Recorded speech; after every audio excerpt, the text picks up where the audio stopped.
Greetings, everyone, and welcome to another edition of the Red Pill Diaries. I'm your host, Rashid, and I'd like to thank each and every one of you for giving us another hour of your day and another day of your time. Without further ado, I want to bring on esteemed author and journalist Tarik Amar. I have to say, greetings, my friend. How are you doing today? Hi Rashid, how are you doing? I I'm haven't seen doing you pretty for a long good. time. Hey, it's snowing here in the panhandle. I'm talking about we're getting like 5 inches of snow here in the deep Oh, south in the United States. So yeah, it's not snowing here. We are much luckier. I'm sitting on the Bosphorus, but you keep warm, keep warm. I will. Hey, Tariq, let's talk about the situation. First of all, before we get into the Trump being inaugurated and becoming the president again, let's get into this situation with the Russian Ukrainian NATO dynamic. Because I know a lot of people have put their faith in Trump changing everything. And to me, that is like pie in the sky.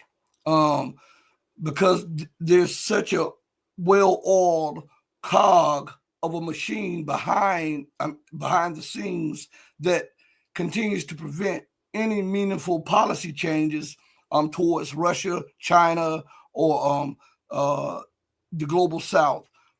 Where do you think we're headed with the Ukrainian conflict, especially now because you have Trump in office and then you have the front lines collapsing everywhere? Yeah, it's an extremely sorry, it's an extremely important question right now, and like you, a lot of people are asking it, and I myself too, and I don't know if anybody has like a convincing, conclusive answer at this point. I uh, I see your point. Your point is that there is such a structure established, especially in foreign policy in the United States. Call it the blob or the foreign policy deep state or whatever, or just a bureaucracy. That what the president wants ultimately is not really that relevant, right? They will finally somehow absorb that. Um, that's possible. It's possible that, in spite of everything he said during the campaign, um, he will make some moves about finding a compromise with Russia, but will not do so resolutely enough or will not offer the Russians a reasonable deal. And then it will go down and, not be talked about again, except the Russians will be blamed for it failing. That's one possibility. Now, I'm not sure we can predict that. And I'm telling you why, because I think you are totally right that there is a structure there that is unrelentingly aggressive, right, in terms of pursuing what they think are the national interests of the United States. But usually they're mistaken about those, but they're always very aggressive. But it could be that a part of these people have actually genuinely decided that while they want to be very aggressive, Russia isn't the right target, right? Not because they like peace, not because they want to be fairer, not because they want to actually build a good relationship, but because, most of all, they think that they have to concentrate their aggression on China. Mm-hmm. And some of them are even still, I'm amazed by this, but they're still dreaming that they can somehow perhaps drive a wedge between Russia and China again, right? And so that play would be try to make a compromise with the Russians, settle that conflict, actually do change policy there, but then somehow also try to unglue the de facto alliance between Russia and China. Russia and China don't call it an alliance, but it is a de facto alliance. Um, those people might also be important. I personally think that we'll only know within maybe 3 to 6 months. At some point, then we'll be able to tell what Trump really wants and whether he actually matters and whether what he wants matters very much. Mm-hmm. The other thing with Trump is, I have to say, um, people shouldn't overestimate him personally, right? And I don't say this ironically or just to sort of tear him down, but he's also just not very good at a lot of things. And for instance, he thinks he is, I know, but he isn't actually. It's not true. And he's not good at understanding other countries and other cultures, not at all. And I don't mean this even in the sense of he's not sensitive. Of course he's not sensitive. He's incredibly proud of that, right? I mean it in the sense intellectually, he has a very weak grasp of who is actually dealing with on the other side. I think he has this intuitive respect for Putin. I think that's genuine. But today he tweeted something, he posted something on X that really made me wonder because it was so ill-conceived. It was basically this long post that says, we have to end this conflict, something has to happen, I respect Russia, I respect Putin personally, the Russians helped us win World War II, and because of all of this, I'm ready to do them a favor. That's the word he used, favor, right? And I'm basically telling them that we can wrap this up now, right? You can come to the table and wrap this up with me and have a deal, or everything will get much worse. And back he was to threatening them, once again, with sanctions and with tariffs. And my sense is that Trump has no idea how Russians react to something like that. And it's very easy to predict. They really don't like it to be talked to in this term, especially not from Americans. That is bringing out every fiber of resistance in their body politic. And if you don't believe me, I've just watched, actually, in the last half hour, their most popular political talk show. 60 Minutes. They also have a 60 Minutes, actually. And they were talking about this post forever, like for 20 minutes and more. And they were shredding it. And they were laughing at him saying that the Russians helped, so the Soviets, right? That they helped the US. Because the Russians know that in Europe, they won the war, right? If they want to be generous, they can say the Americans helped us win the war in Europe, right? Not Asia. That's a different story. So they were laughing about this, and not in a good way. Then they picked up on the word favor, and they translated it correctly into Russian as одолжение. And they were like, oh, yeah, really? You think you can do us a favor, right? Oh, let's see about that, right? So he just makes them wild that way for very understandable reasons. And if he goes into trying to now deal with Russia in this way, he's gonna get nowhere. They're fighting this war, right or wrong, because they've made up their mind. They're not going to take, I'm gonna say it, shit from the US anymore. And if he starts with the arm twisting, and if he starts with the public arm twisting, right, that's really bad. That's not a minor thing for them. Look, behind closed doors, right, politics can be hard. And if it came to negotiations and he brings his people and Putin brings his people, yeah, these people will have very strong exchanges, right? And they will set conditions to each other and they'll haggle. But you don't do this on a post. It actually matters. And that he did it shows me that he doesn't know where he is. And clearly he still hasn't got good advisors. He still hasn't got them. So do you think, well, you and I have the same thought on him. He is superficial in his talking, and it seems like he's trying to correlate, more or less try to cool the more hot, the deeper hawks down a little bit with his rhetoric, but at the same time, he's alienating the very people he claims to want to negotiate with. So what can America bring to the table? This is what I'm saying, because we keep talking about negotiations. Everything that America and the entire Western military industrial complex has done has been met with failure against the Russians. And it is drawing them deeper and deeper into debt. And it is also opening up wounds and exposing the hollowness of all of these so-called modern weapons and the Western military doctrine, and showing the weapons and the doctrine to be inferior to Russian weapons and the Russian military doctrine. So Ukraine is losing. NATO is Yes. losing. The Yes. United States is losing. NATO is in debt. Europe is in debt. The United States is in debt. So what can America truly negotiate on when they have the losing hand at the card table? Yeah, that is a key question, and you're right about everything you say. And I'd like to reinforce some of this. I'd go even farther. I would bet with you that the Russian political and military establishment, when they went for a much larger war at the beginning of 2022, right, when they rolled that dice, I would bet with you they did not know how strong they are. They did not yet know how resilient they are. They did not yet know how resilient the economy is. We have taught them this, actually, with our pressure, our arming of Ukraine, and our sanctions. We have shown them that they have much wider limits than they realized. They're much bigger again. And what you've said is also totally true. We've given them a crash course in destroying advanced NATO weapon systems. And they love learning. They really do. They did it to the Germans too. The Germans came in World War II, with the high engineering tanks, and the Russians, for a while they were impressed, and they were like, yeah, we know how to burn this thing down now.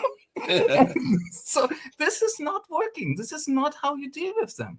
So the other question you asked, right? What does the US then have to bring to the table? Now, actually, it does have things. But to bring something to the table in these negotiations, to find a compromise with Moscow over Ukraine, right? They have to change their mindset. They have to stop thinking in terms of, we always want to negotiate from strength. Because what you have described is that they don't have strength there, and are not going to get it, right? Because the Russians are resisting too effectively. It's all relative. So they need to do what a lot of states have done in the past. It's not impossible. You negotiate with what you have. You can't always be superior and impose yourself. Sometimes you have to look at a fairly weak hand and think, what can I do with this that is still useful, right? And here's what they could do, and they're very specific things. The United States is not only a member of NATO, it's de facto the ruler of NATO, right? Every single NATO member can block the NATO perspective for Ukraine forever.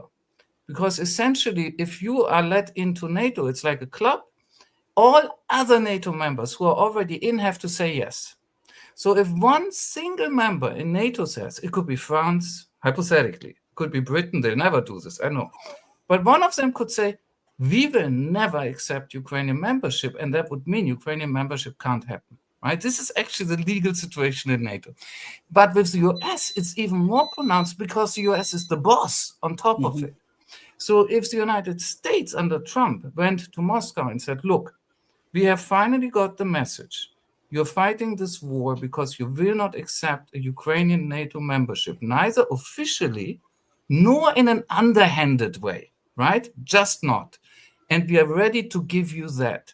And it means not postponing, not open perspective. It means closing the door officially with signatures saying Ukraine doesn't get into NATO and will never do so ever. Now, there are people who, think they're friends of Ukraine. I call them the false friends of Ukraine, who've done enormous damage to them. When you tell them this, they get very angry. How dare you? Ukraine must have the option of getting into NATO. No, that's nonsense. Ukraine has suffered enormously for this stupid pipe dream. Ukraine is in a place on the map where it is much better to be neutral. That was the obvious policy. They had it for a while, and they should have clung to it. And this war would not have happened, actually, whatever propagandists like Tim Snyder are telling us. So they could say, absolutely no NATO. Here's something we give you, right? And the Russians are interested in that. They would take that. They could also say, Russia is the most sanctioned country ever in history, like literally, quantitatively. You can count out the sanctions. They beat even Iran, right? By a lot. So if the United States, again, they don't control all of this, but they control most of it, and they can influence everybody else. If the United States turned to Moscow and said, and we are going to retract the sanctions, maybe not all at once, but here's a plan how we are going to downbuild the sanctions. It's going to be over in a few years, right? That would interest the Russians. I can assure you that would be something they'd be interested in.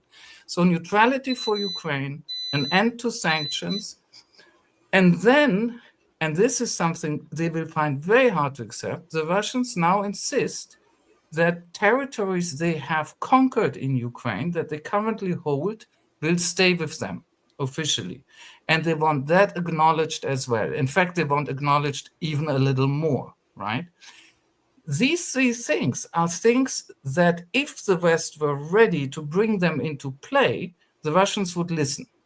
Maybe wouldn't end up with all of them. But as long as the West basically says, oh, no, none of these is ever going to happen, the Russians will not negotiate, they will keep fighting. And what Trump doesn't understand is he's in a really bad situation. Maybe he does understand, but he doesn't let on, right? Right. From what we see, he doesn't seem to understand that the Russians have the power to turn him into a second Johnson. You know how Johnson took over the Vietnam War and then got stuck, right? That's what they could do to him. Because if Trump goes in there and doesn't offer anything meaningful, and he knows very well, or at least his advisors should know what the Russians want, right? The Russians can say, look, no deal then, great deal maker, no deal. We continue the war. You can threaten us, you can shout at us, you can pump in more weapons. We'll do exactly the same stuff we did with all the weapons before to them. We'll shred them. And in the end, you will be stuck in a forever war, really, really badly, and you won't get out. And you know what? It's going to be Biden's war. You're going to be stuck in Biden's war. The irony, right? So it's not only that Trump gives this impression, especially in this tweet, that the Russians have to fear a lot if the war continues. That's not true. The ones who have to fear the worst and the most are the Ukrainians. And I'm not flippant about them. They've had a very raw deal here from everyone, including their so-called friends. And the ones who have to fear after them are the Europeans around them. And then it's actually the US. And after that, it's the Russians. Because right now, the Russians actually are holding a very strong hand. So I think more pressure is on the United States because I think they're looking at the intelligence consensus that time is running out for the U.S. to be able to economically, industrially, and militarily compete with China. And I often say this: Israel, the United States, and the UK, they do these things whenever they're in a bind, or they're losing, or they find out the things that they're doing is not conducive to their overall strategy. They do this: they rest, they come up with some kind of excuse to rest, to rearm. After they rest, to rearm, and then recalibrate. And I believe America is trying to do those things because of what is taking place in Ukraine, and she's slipping out of West Asia and North Africa. And they did a writing saying that the United States had between, I think, 12 months and 18 months to prevent China's rise. And I think we have either come to that, it was 12 to 18 months, I believe. And I think we've even come to that, or we have gone a little past that estimate with the United States. So I think what it is that they're not wanting to stop the war in Ukraine because of some benevolence or because they have some sympathy or empathy. I believe that their mind, they know that the greatest threat to their military power right now is the rise of China, because China has everything it takes to not only rival the United States, but unseat it. It is surpassing it in technology. With the flight of 2 6th-generation warplanes. It has a new engine that the United States said they would not have to 2035. It has the largest army, the largest navy, and now they said between this year and 2027, it would have the largest air force. I believe in purchasing power parity, China's economy eclipses the United States by roughly 5 to 10%. So all of these factors is causing the deep state to say, hey, we have to not stop the war, but maybe freeze it so that we can then try our best to prevent China's breakout capacity, because once China arrives, there's no suppressing it. Do you think that's playing in the back of these policy heads and in the Trump administration? Yes, I think with some people, I'm trying to think of a specific example, and I'm blanking on his name now, which is really silly of me. He's actually Colby. First name I can't remember. He's the son of the CIA guy who actually ran the Phoenix program in Vietnam, right? Elbridge Colby. And he's an interesting guy. I mean, I think he's completely wrong, but he's interesting as a specimen because he has for years pushed this line. I mean, he is consistent, and his line is precisely the big challenge to us is China in Asia. And we should essentially, I'm paraphrasing, we should cut our losses in Europe, right? Let the Europeans do their own thing, including Ukraine. We leave that to them, which has a nice side effect of constantly ruining them, right? Keeps them down. And so then we can concentrate on the real challenger, who is China. And the problem with that logic is, I think it is, I can see where they're coming from, but I think they're completely wrong about the solution. Because there are a few things they don't understand. First of all, China is already unstoppable. I really mean this. There is no stopping China before it gets out. It's out, actually. You can't. The dynamic is there, right? The second thing is this idea that they somehow could concentrate on China while Russia would be at least neutralized. It's not going to work. It's not going to work. It's the Americans, it's US foreign policy that has taught Russia and China never to let go of each other. And Russia and China are both polities directed by ordinarily intelligent people, which I think the United States often is not. And I mean this literally. And so the Russians and the Chinese see this American game very well, and they have no reason to play along. Their response to any attempt, to take the pressure away from Russia, but to concentrate it on China, is that then Russia will play the role in a slightly different way that China has played for the last almost 3 years in this war in Ukraine, which is the big backup of Russia, right? They will never give up cooperating. And it's even more than that.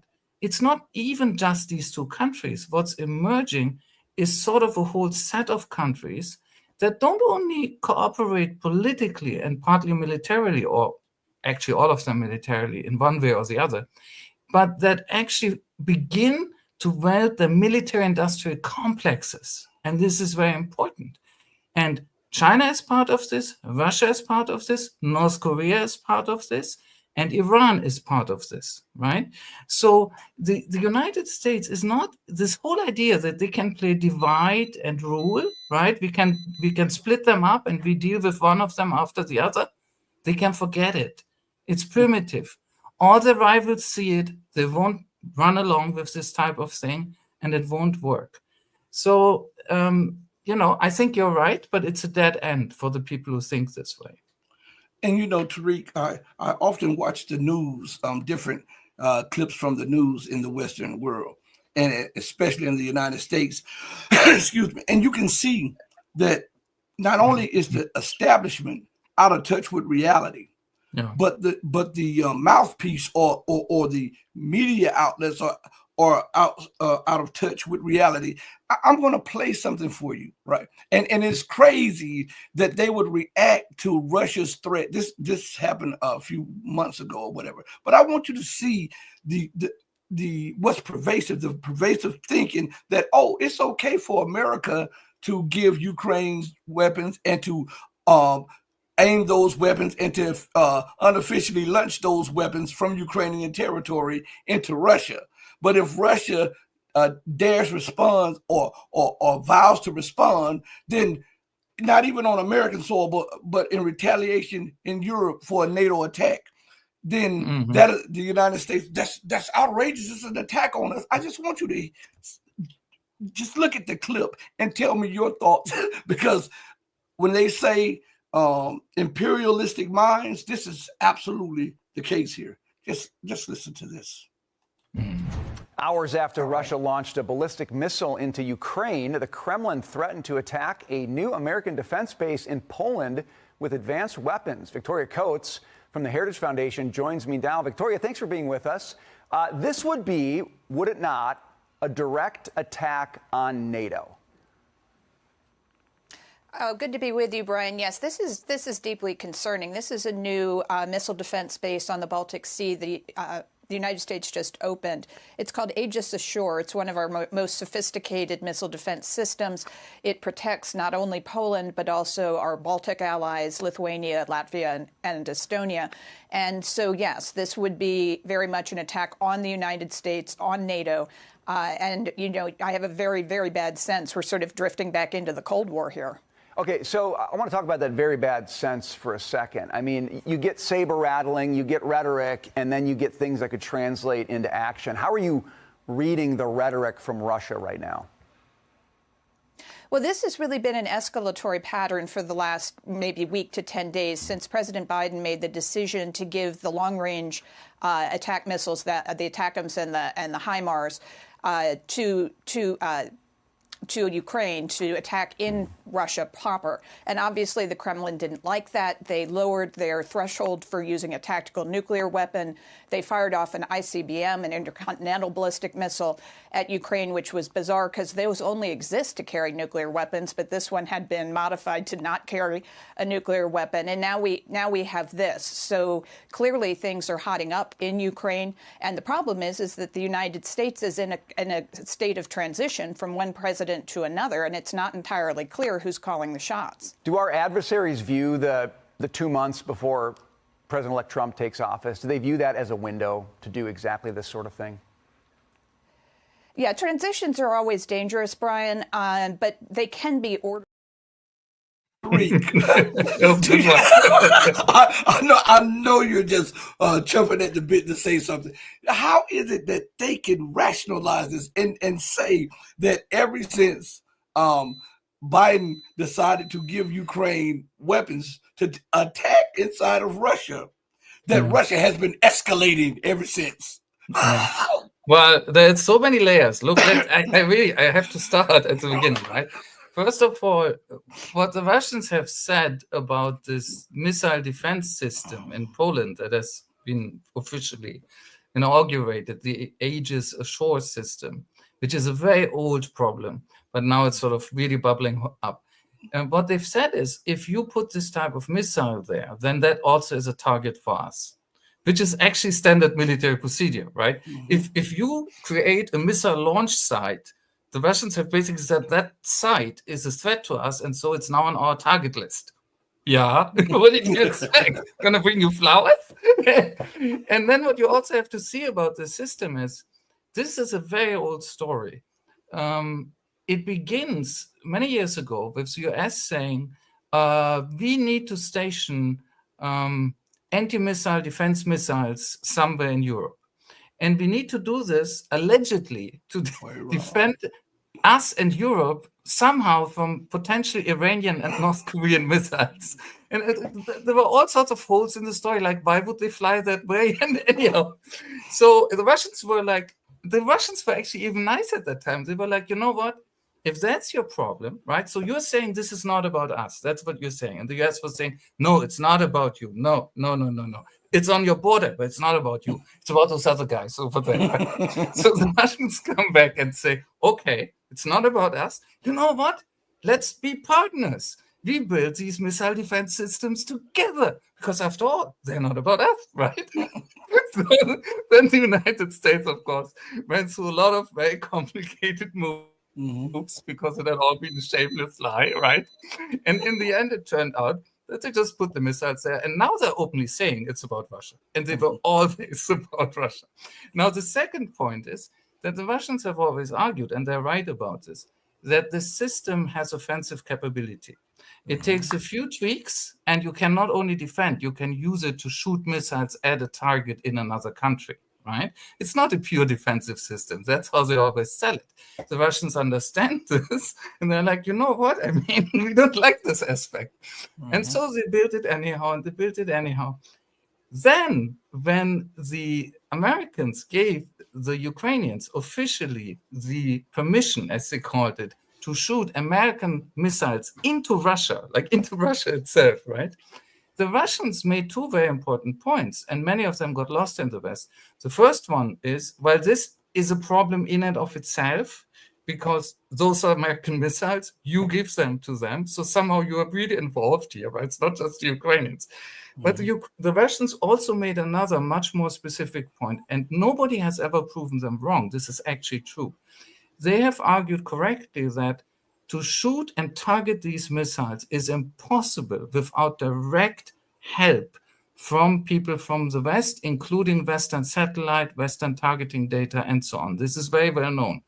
So when you fire a missile like this, say from somewhere in Ukraine into Bryansk Oblast, Bryansk region in Russia, it's not only an American missile fired by Ukrainians, it's an American missile fired most likely by British or American people on the ground, literally there, and using current American systems for locating and targeting, right? So that's a very common act. That's not just a permission. That's actually sort of a co-attack, right, on the Russians. So the Russians looked at this and said, well, look, if you literally begin to attack our own territory, we're in a very different place, right?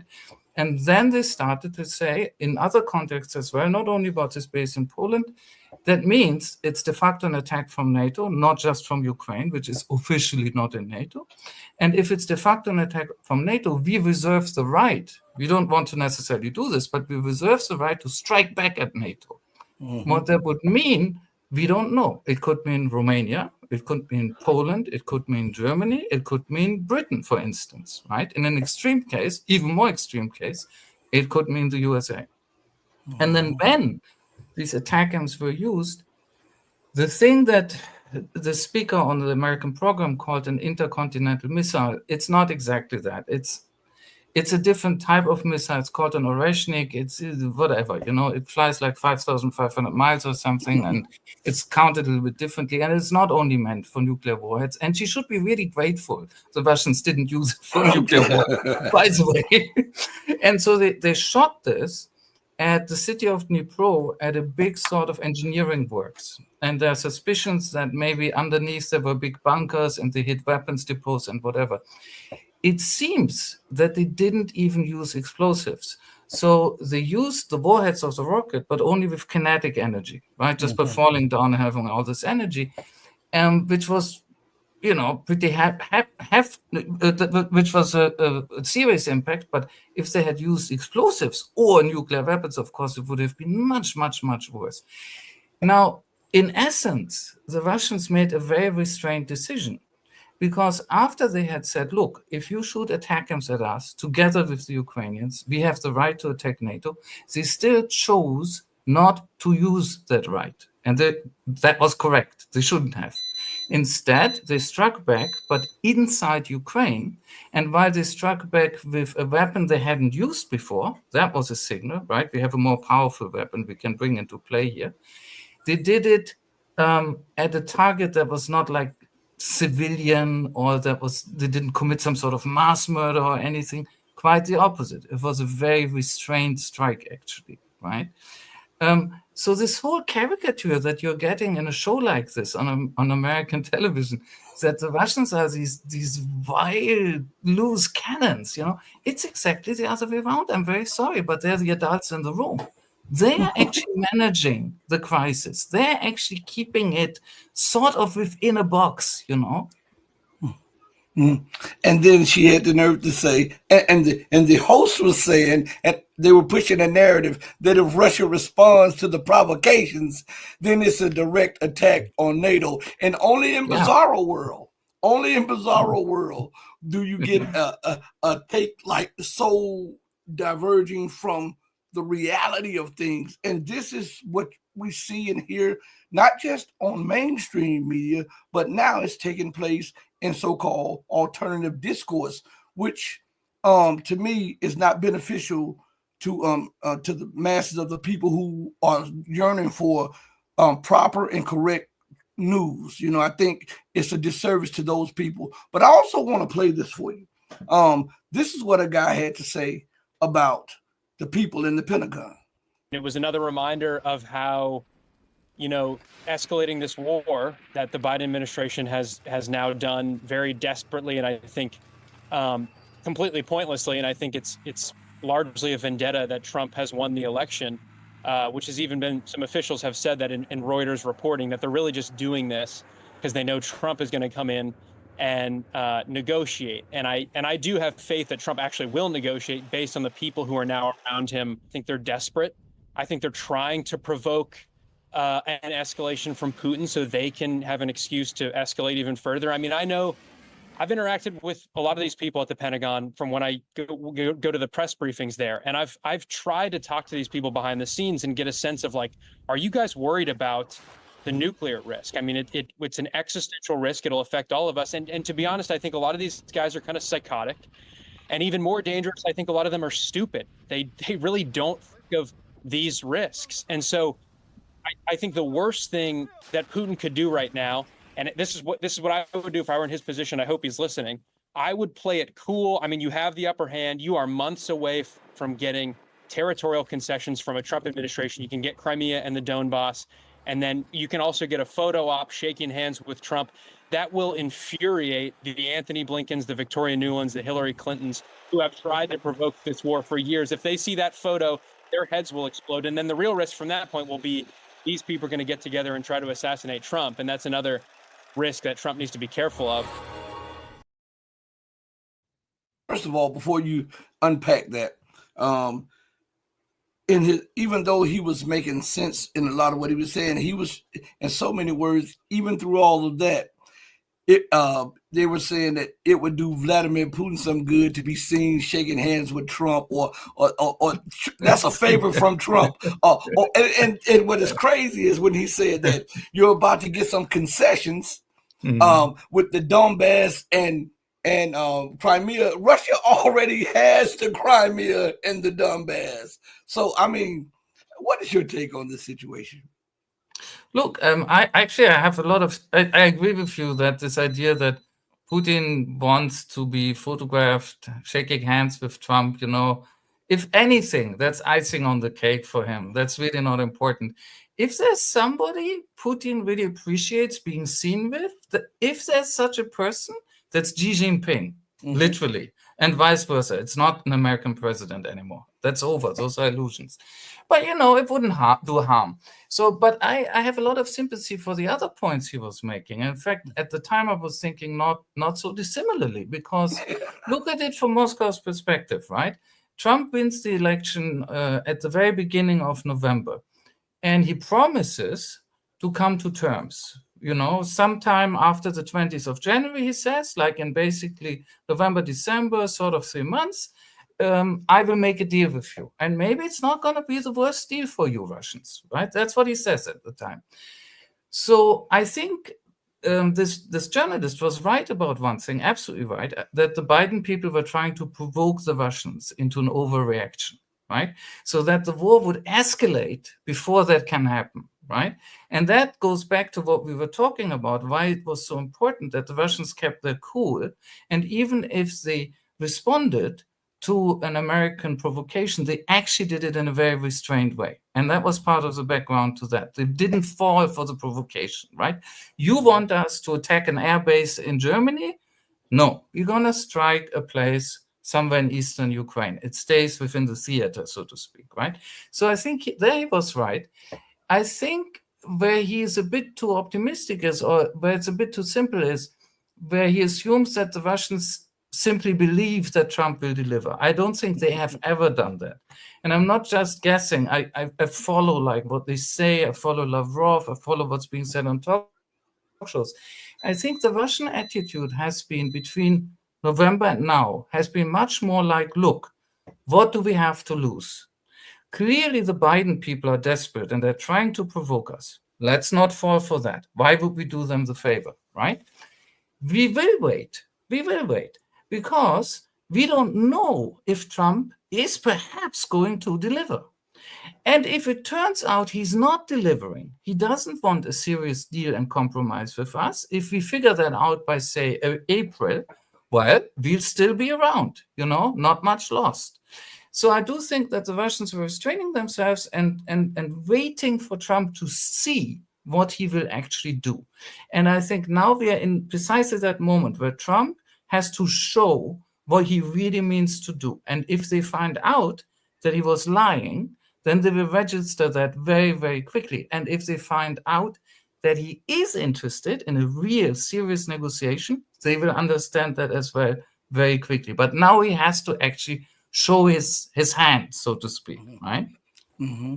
And I think that a lot of things get lost on Trump's first administration, because remember, it was his administration that upped the funding for the training of Ukrainians to fight against Russia, and they upped the weapons, the pre-war weapons depot when they were shipping huge amounts of weapons to Ukraine. So with that, why does that get left out of the Western media, and why does that get left out of the and I'm not anti-Trump or pro-Trump. Why does that get left out of the pro-Trumps talking about how Trump can make a deal with Russia? Don't you think that Russia is very aware that it was under his administration that the funding for the training of the neo-Nazis was upped, and the shipment of more advanced weapons was upped under that? Why do you think the CIA was getting much more active too? Yeah, that's all true. Look, no, the Russians are aware of all of this. That they still have a proper foreign service.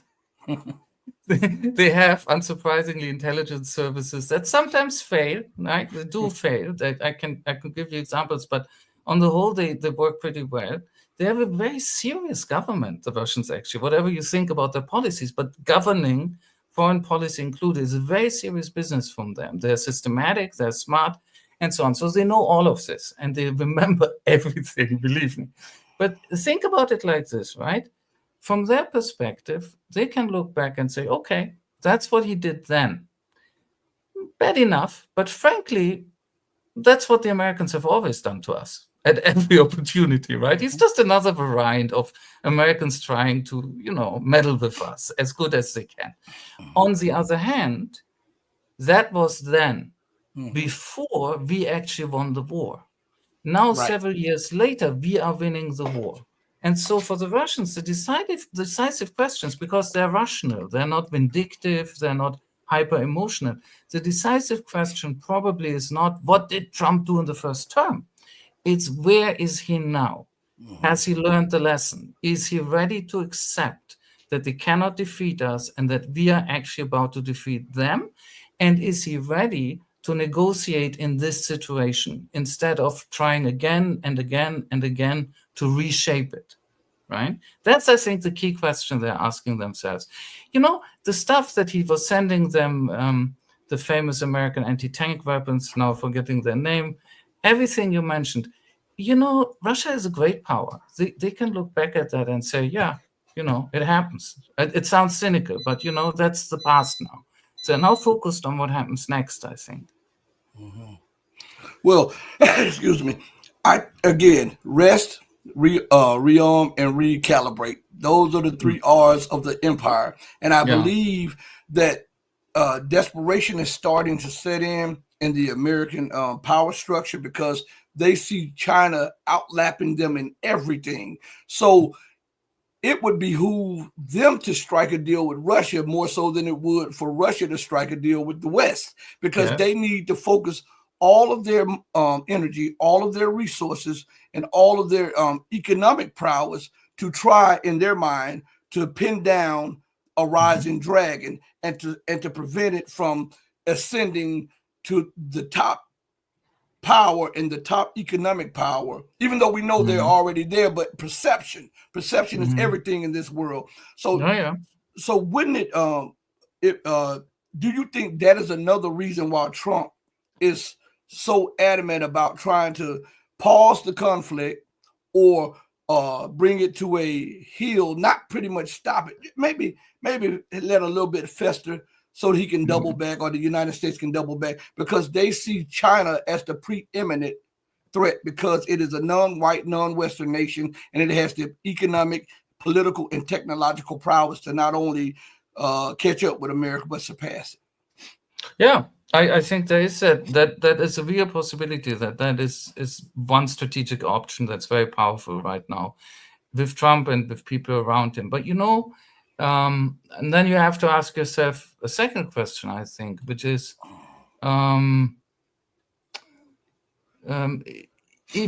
if they're trying to pull this off, right? This sort of as you call it, recalibrating, right? We retreat from one failed war, right? Once again, we failed. We have a failed war venture. We retreat from that. We get out from that.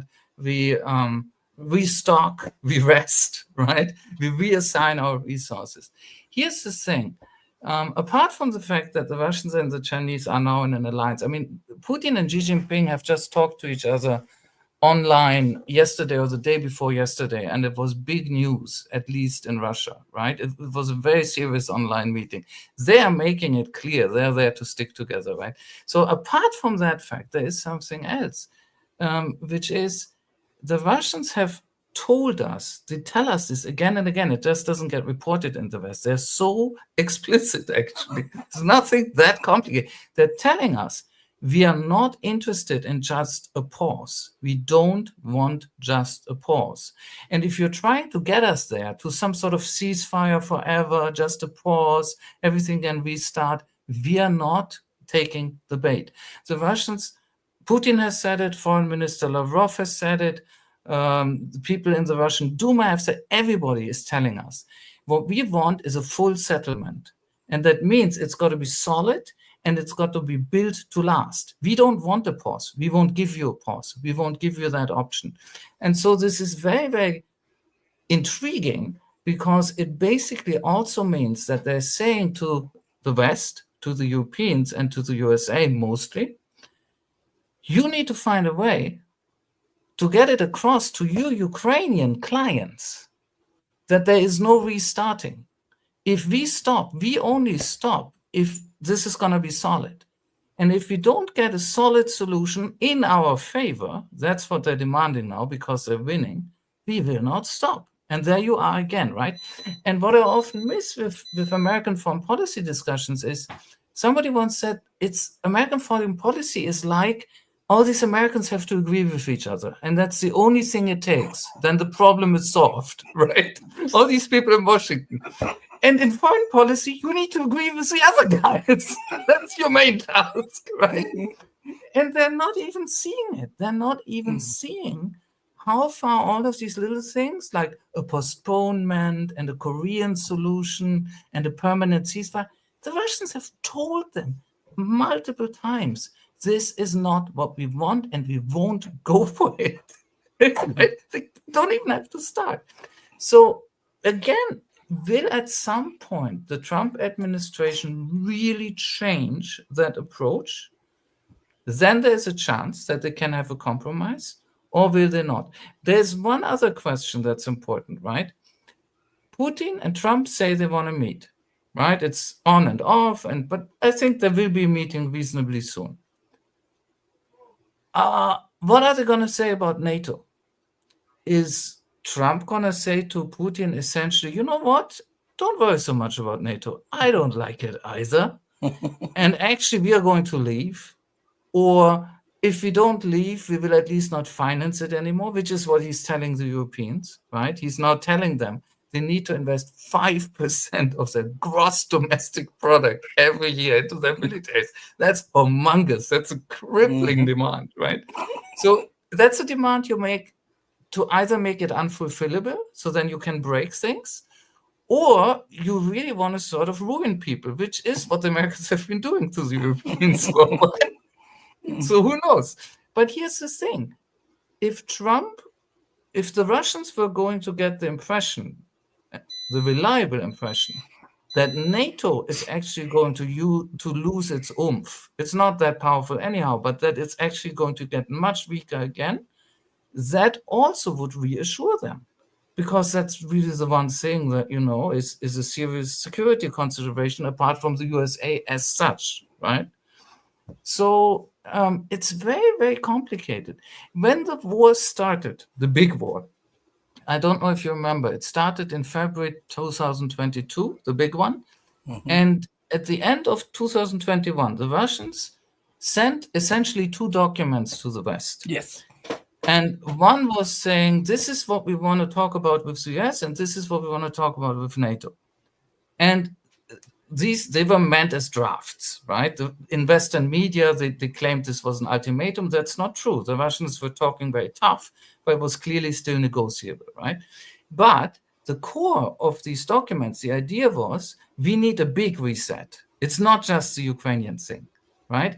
We need to talk about the whole security situation in Eurasia, or in northwestern Eurasia, if you want, right? Like in Europe and Russian Europe and so on. And so one thing the Russians could do if Trump comes in to negotiate, if he really does it, is to revert to that idea and say, look, this is not just about Ukraine. We have to settle this whole problem that came out of your long-standing policy of pushing NATO against us and expanding. We need a total reset, right? Could the Americans ever say yes to that? I don't know. One thing is certain, the Europeans won't decide anything anymore. The irony of the Europeans is they have now for years obeyed the Americans as never before, not even during the Cold War. That's the weird thing. The Cold War was over, and then they really started submitting. Right? They have obeyed them to the point of suiciding their economies. I'm not kidding you, right? That's what they've done, and destabilizing their polities. It's really strange. And if Trump and Putin and if the US and Russia should come to some form of grand bargain, if they will leave out the Ukrainians, that's for sure, they won't have a say, and they will totally leave out the Europeans too. This is why you already get the French foreign minister going on TV like 3 days ago and saying, any agreement between the Russians and the US, we have to play a role too, because they're realizing they won't be asked, right? That's what they get for their obedience. Well, I'm here in the bowels of the beast, and this is something that I've learned. America will never, and I repeat, will never honor any agreement, especially when it comes to her position globally. If she thinks that it will take some political capital from her, if it will push her back a little bit geopolitically or economically, she will never go for it. She can promise you anything. Yeah. She will never live up to it. And if any deal that she comes with Russia and she's talking about, okay, we'll weaken NATO, I would not believe that, because NATO is the military vehicle which America drives to dominate the world, so that she is not over extended in such a grandiose way or something like that. And all I could say is just point to a international treaty, point towards any agreement that America has signed with anybody and honored it. And then maybe I'll start believing that America would honor the agreement that she signs with Russia. I can't. Go ahead. But here's the thing, Rashid. You know what's interesting about what you've just pointed out, and I think you're right. The Russians know this. They talk. That's another thing. I watch their TV all the time. I read their newspapers. They talk about this all the time. The Russians themselves. This is a main discussion point among them. Again and again, they're talking amongst each other about the fact that America is so incredibly unreliable. And they're talking about exactly this question. How do you even make a deal with people like that? Right? There is a Russian word for that they're using, but it's недоговороспособный. And it's a long word that means agreement incapable. It's a word that expresses agreement incapable. It means that you are so unreliable that there is no making agreements with you. And this has been used, for instance, by the Russian foreign minister about the West, and by Putin too. There is a huge consensus in the Russian elite, and I dare say in society too, that the West and the US in particular have this quality that you just can't believe a word, and even when they sign it, it still doesn't matter. And what they do when they see presidents changed, right? They had a lot of reporting on the inauguration, right? And they had a lot of fun with it too. So when they see that, they look at this whole ritual where one president uses a number of these executive orders to kill the executive orders of his predecessor, right? And then they see that Trump actually kills a Biden order that actually killed a former Trump order, right? The Russians see all of this and they're laughing on TV and they're like, what sort of political civilization is that? Everything restarts with every president, right? You can make an agreement. Panama can have an agreement with President Carter, right, who gives them the canal as he should have. And then Trump comes in and says, no, I don't see it like that. Nothing is binding on me. I'm in the same job. I represent the same country, but no, I'm different, right? The Russians see all of this. The thing that you've described, they see it very well. And if you are saying that this is another big obstacle to actually coming to a compromise, you're absolutely right. You're absolutely right. That is a huge obstacle. And also, this is something that should be thought about by the Russians and everyone else. America is not only agreement incapable, but they can never see themselves on an equal footing with anyone else. It must be my way or the highway. I must have some type of advantage over you. I must dominate. You must take my dictates. We can negotiate, but I must have the upper hand at all times, and I must have the advantage. And when you are doing that, especially as you become weaker, your global order is in disarray and collapsing, you have to, there comes a wake-up moment in your life where you have to admit to the reality or the collapse. And I believe rather than acknowledge the collapse, they will continue to go with folly, which will bring down the empire. Yeah, I don't know what to say because I think you're probably right. I share you if pessimism is the right word. I feel that the weird thing to me is that there are several ways. If I look from outside at American media, American movie making, even American novels, American graphic novels, there is a very strong awareness that something is very wrong, that there is a decline going on, that things are falling apart, that there's a great danger in the future. That seems to be there, right? Right now, it's all dampened out, and there's this moment of euphoria, and Trump says, the golden age is beginning or whatever, all that nonsense.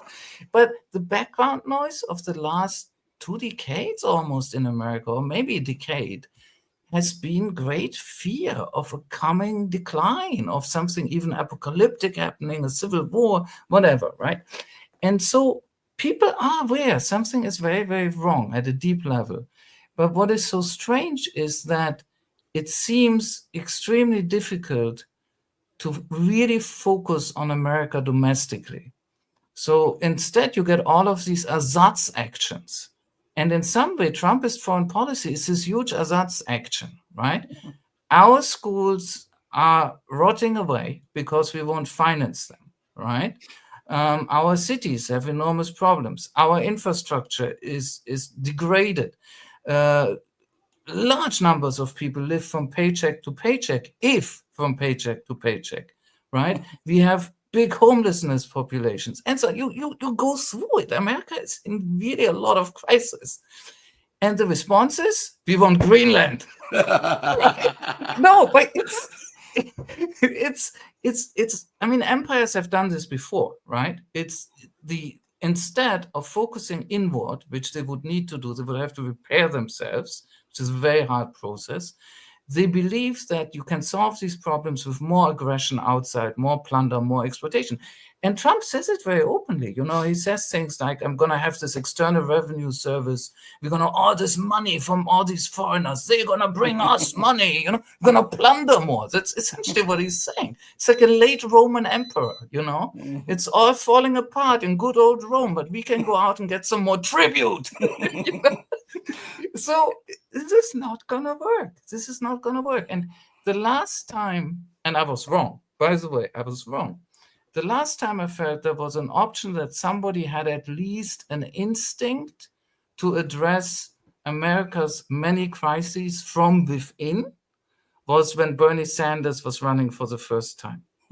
Now, Bernie Sanders, of course, has become an enormous disappointment. Don't get me wrong, I hate Bernie Sanders by now. But just to give an image of that was the last time I felt like, yeah, maybe they can take a turn and, they can fix themselves and that there can be sort of a real renewal from within. That's not happening. It's not happening.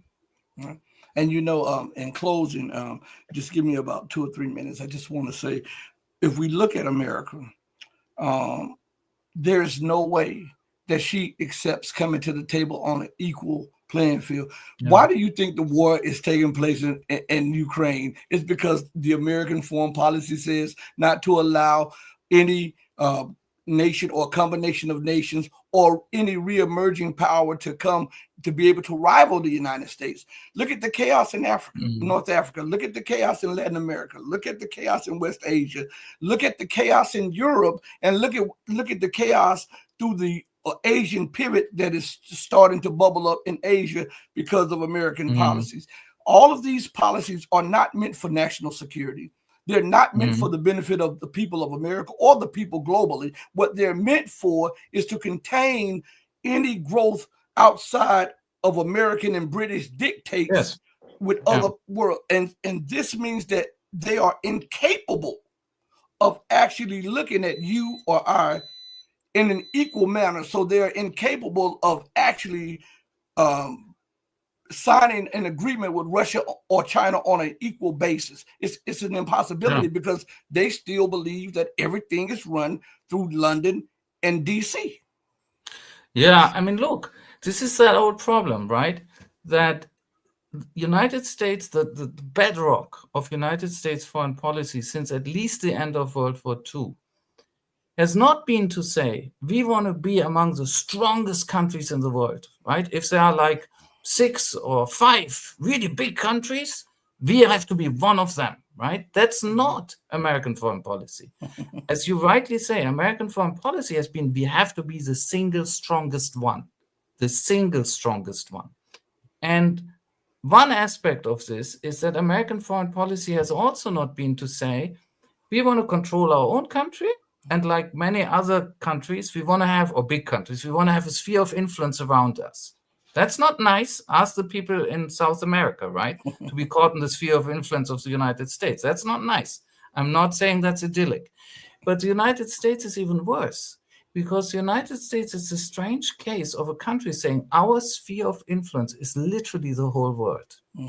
So what they're incapable of is they are so asocial as a state, right?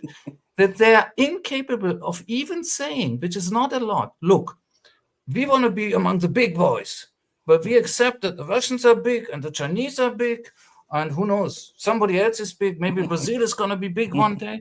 And those guys we respect, and we have a balance of power with these players, right?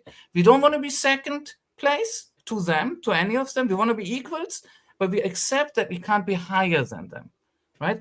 The United States isn't even capable of that. That's how pathological its position has become. It's got to be number one exclusively, right? And that's exactly what the Russians hate. They understand this completely. And what the Russians and the Chinese have always said is not, we want your place. A lot of people misunderstand that. They think the Chinese want to become like America. No, they're not insane. The Chinese are much more traditional. They're a big country that wants to have control around itself. That's true. And if you're their neighbor, that can be very unpleasant. But it is a policy that in the end is more peaceful than a power that says, I want to control everything everywhere, right? Because you can still deal with powers like this. In other words, China is looking for, if it's looking for hegemony, it's looking for regional hegemony in its area. If Russia is looking for a sphere of influence, and it is, it's looking for a regional sphere of influence because it thinks it needs them. That's very traditional. And they're probably right. The US, again, says our sphere of influence is everywhere. So they clash with everyone, right? And exactly as you said, it's not only that they can't accept that anybody overtakes them at the top, they can't even accept that there are more or less independent power centers anywhere. They all have to be stomped out immediately, right? And the strange thing about the Ukraine war, to get back to your initial question, is if you look at it, even from this perverse logic of we have to keep our power, it was completely unnecessary. Like, what would have happened if the United States had not armed Ukraine? What would have happened if the United States had not, since 2006, 9, now I forget the exact year, Bucharest summit, 2008, said to the Ukrainians, you will be in NATO? Nothing. The United States wouldn't have lost a thing. So the Ukraine war, if you look at it from the American policy side, is particularly perverse. Because on the Russian side, yes, they invaded their neighbors and that's bad. But historically speaking, they were threatened in their immediate environment. I'm not justifying it, but a lot of countries have fought in these situations, a lot of them. The United States, as many people have pointed out, would fight if the Chinese try to do something in Mexico. Mm-hmm. Very much, absolutely. So what the Russians have done is not unusual. It may be bad, but it's not unusual. What the United States has done is actually very unusual, namely saying, we're gonna come up right here to your doorstep and challenge you just because we feel like it. No, I'm serious. Mm-hmm. It's absolutely crazy. I know you have another podcast to be on. I want to thank you so much, Tarik, for coming on the show. I really appreciate it. And do you have any parting words for the audience? That's a good question. Well, I should thank them. For those who have, been listening to us, thank you for your attention. Thank you so much. I'll send you the video in a few minutes. Hey, and thank safe. You too, by the way. Thank you. Be blessed and be safe. And I'll send you the video in a few minutes. Yeah, thank you very much. Bye-bye. All right, bye-bye. Everybody, thank each and every one of you for joining us on the most powerful platform for truth on God's green earth. This is your platform for education, elevation, and edification. This is the Red Pill Diaries. I'm your host, your friend, and your brother Rashid. Always remember as we go out to do right by others, not because there's some material gain in it or some accolades to be given. Do right because it's the right thing and the humane thing to do, because even when no one else is watching, know that God Almighty is watching, and that's the main one that you should be trying to please and get your accolades and blessings from, okay? If you love truth, know that I love you with all of my heart, but know that the love that I have for you will always pale in comparison to the love that God has for you. Until we next speak again, stay strong, stay true, but above all things, stay righteous. Before I say something to my mom, there will be no outros until we have settled this copyright thing with YouTube, okay? We're trying to come up with something new. But hey, mama, your baby boy loves you more than life. And everybody else, if you love truth, I love you too. Peace. We're out of here. Thank you so much.